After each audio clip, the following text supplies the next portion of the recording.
اعوذ باللہ من الشیطان الرجیم بسم اللہ الرحمن الرحیم۔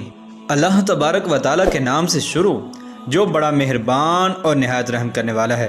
ناظرین محترم، پاک ہے وہ ذات کہ جس نے انسانوں کو مٹی سے پیدا فرمایا، جبکہ جنات کو آگ سے اور فرشتوں کو نور سے پیدا کیا، اور بلی اور دیگر مخلوقات کو اللہ تبارک و تعالیٰ نے انسانوں کی باقی ماندہ مٹی سے پیدا فرمایا۔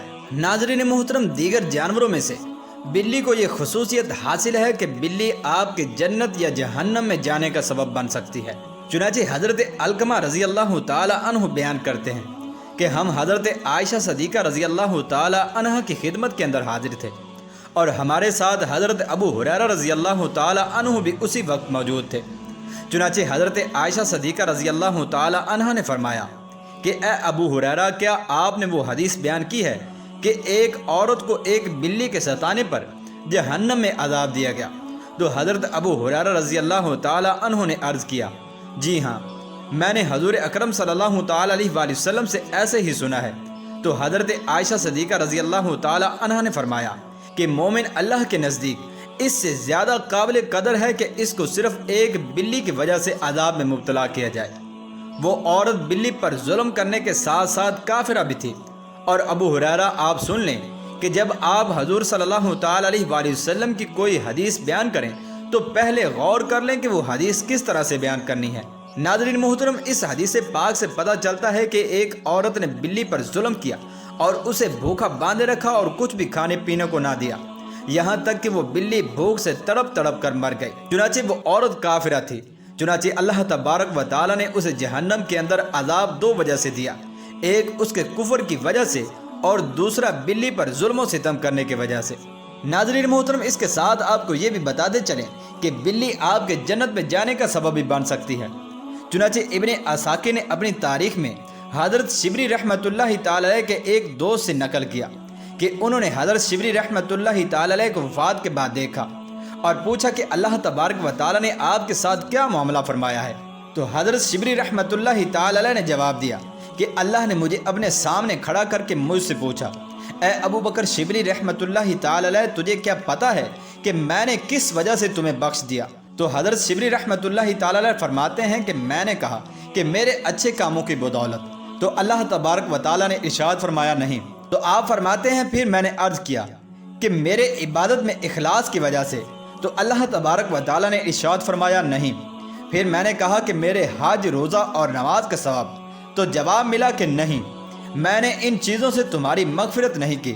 تو پھر میں نے عرض کیا کہ نیک لوگوں کے پاس میرے ہجرت کرنے کے لیے اور طلب علم کے لیے مسلسل سفر کے باعث؟ تو خدا کی طرف سے جواب انکار میں ملا۔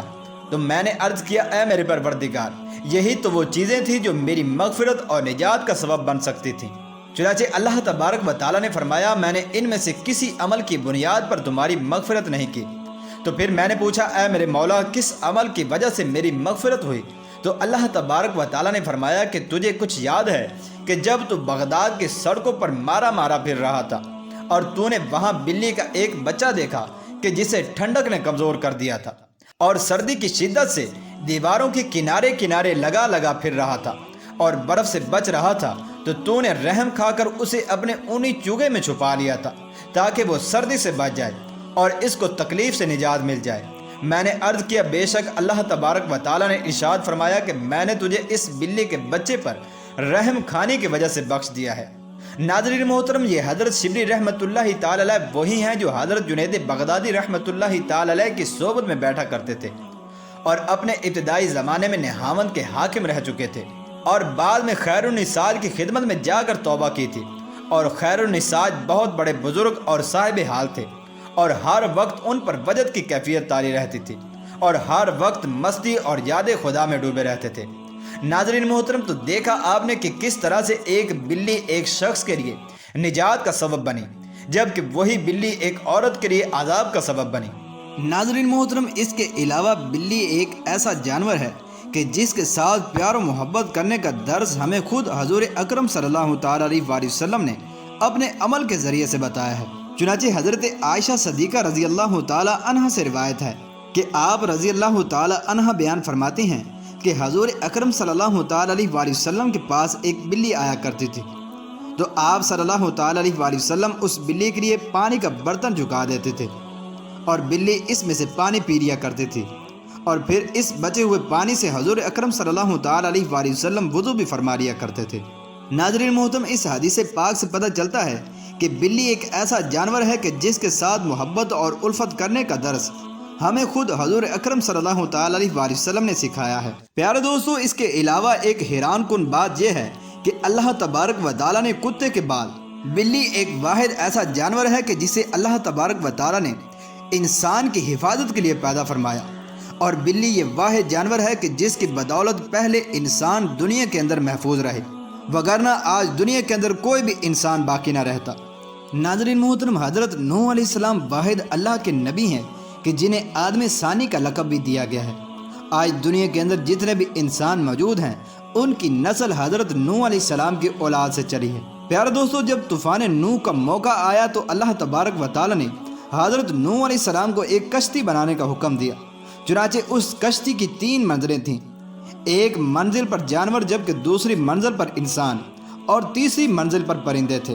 چنانچہ حضرت زید بن اسلم رضی اللہ تعالی عنہ اپنے والد محترم سے روایت کرتے ہیں کہ رسول اللہ صلی اللہ تعالی علیہ وآلہ وسلم نے فرمایا کہ حضرت نوح علیہ السلام اللہ کے حکم کے مطابق کشتی میں سوار ہوئے تو آپ نے تمام جانداروں کے ایک ایک جوڑے کو بھی ہمراہ لے لیا۔ تو ان کے ساتھیوں نے کہا کہ ہم کیسے امن میں رہ سکتے ہیں جبکہ ہمارے ہمراہ کشتی میں شیر ہے؟ بس اللہ تبارک و تعالیٰ کی جانب سے شیر کو بخار آ گیا، جبکہ یہ زمین پر سب سے پہلا بخار تھا، اور اسی وقت سے شیر دائمی بخار میں مبتلا رہتا ہے۔ چنانچہ پھر اس کے بعد نوح علیہ السلام کے ساتھیوں کو ایک چوہے سے شکایت ہوئی کہ وہ اگر کشتی کے اندر سوراخ کر دے گا تو سارا پانی کشتی کے اندر آ جائے گا، جس کی وجہ سے تمام لوگ ہلاک ہو جائیں گے، اور اس کے علاوہ چوہا ہمارا کھانا پینا اور دیگر چیزیں بھی خراب کر دے گی۔ چنانچہ اللہ تبارک و تعالیٰ نے شیر کے دل کے اندر یہ بات ڈالی کہ وہ چھینک مارے۔ چنانچہ شیر نے چھینک لی اور اس چھینک سے بلی نکل پڑی۔ چنانچہ جس وقت بلی ظاہر ہوئی تو چوہا اور چوہا دونوں چھپ گئے۔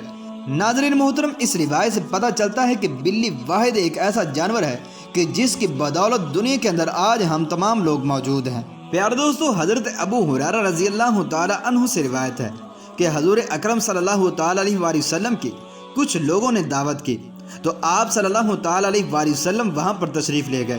پھر اس کے بعد دوسرے کچھ لوگوں نے دعوت کی تو آپ صلی اللہ تعالی علیہ وآلہ وسلم وہاں پر تشریف نہ لے گئے، تو لوگوں نے آپ صلی اللہ تعالی علیہ وآلہ وسلم سے اس بات کا سبب دریافت کیا تو آپ صلی اللہ تعالی علیہ وآلہ وسلم نے ارشاد فرمایا کہ فلاں گھر میں کتا ہے، اس لیے میں ان کی دعوت کھانے کے لیے وہاں پر نہیں گیا۔ تو لوگوں نے عرض کیا کہ جس گھر کے اندر آپ پہلے دعوت کھانے کے لیے گئے تھے اس گھر کے اندر بلی موجود تھی، تو آپ صلی اللہ تعالی علیہ وآلہ وسلم وہاں پر کیوں تشریف لے کر گئے تھے؟ تو آپ صلی اللہ تعالی علیہ وآلہ وسلم نے ارشاد فرمایا کہ بلی نجس نہیں ہے بلکہ یہ تو تمہارے پاس آتی جاتی رہتی ہے۔ ناظرین محترم، اس روایت سے پتہ چلتا ہے کہ جس گھر کے اندر بلی ہو وہاں پر دعوت کے لیے جانا یہ حضور اکرم صلی اللہ تعالی علیہ وآلہ وسلم کا طریقہ ہے۔ پیارے دوستو، آئیے اب آپ کو بتاتے ہیں کہ خواب کے اندر بلی کو دیکھنا کیسا ہے۔ ناظرین محترم، خواب میں بلی کو دیکھنا گھر کے محافظ اور نوکر کی طرف اشارہ ہے، اور اگر بلی کو کچھ چپٹتے دیکھنا تو اس سے مراد گھریلو چور ہے۔